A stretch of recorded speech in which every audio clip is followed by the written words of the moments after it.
Après une première promotion de 256 médecins et techniciens de santé accueillis en septembre 2020, le gouvernement, par le biais des ministres de l'enseignement supérieur Edith Delphine Emmanuel et Gilbert Mokoki, en charge de la santé, a reçu le 11 octobre 229 autres jeunes médecins finalistes formés à Cuba.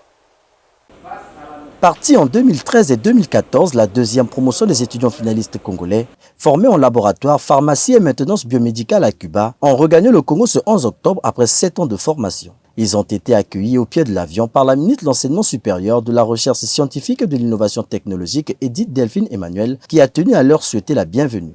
Vous souhaitez, au nom du président de la République, qui a rendu possible cette formation, mais surtout qui a rendu possible votre retour dans un contexte difficile de crise financière et sanitaire. Ainsi que vous l'avez dit lorsque j'étais à Cuba, vous avez attendu longtemps, alors que vos collègues sont partis.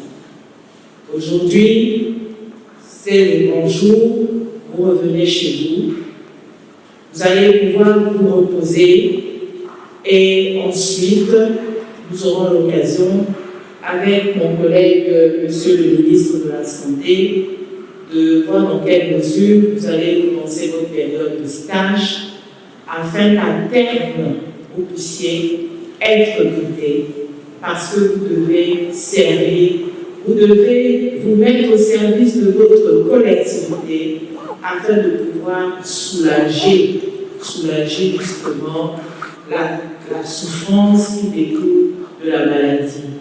Satisfaits de regagner Brazzaville, ces finalistes ont juré sur leur serment d'Hippocrate aider le Congo à améliorer son système sanitaire grâce aux spécialités acquises. Après l'initiative du chef de l'État, rentrant sur le programme Santé pour tous, nous étions allés à Cuba étudier pendant 7 ans et nous voilà aujourd'hui médecins. Nous sommes contents de rentrer au pays afin de servir la population congolaise.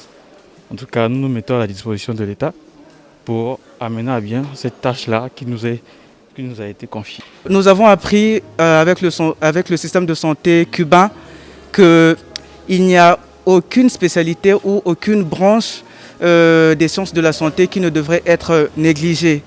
Et en faisant allusion par exemple aux AVC, aux accidents cérébrovasculaires, nous avons appris vraiment beaucoup.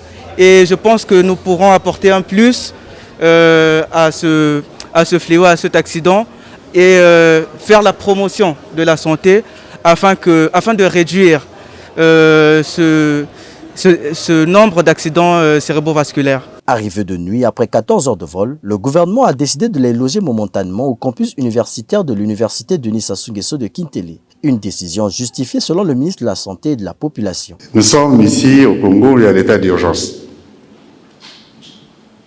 Il y a l'état d'urgence. À partir de ce moment-là, la circulation n'est pas facile la nuit.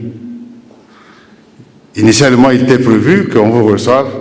Si vous étiez arrivé la journée, on partait directement à l'esplanade du Palais du Peuple où vous devez rencontrer les parents et partir chez vous.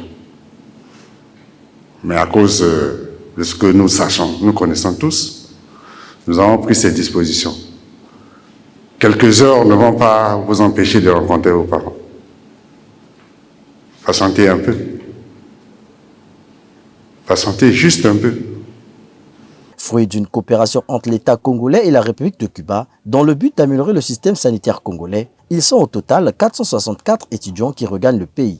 Pour cette première vague, 229 sont arrivés aujourd'hui et 235 sont attendus ce 12 octobre à 11 h.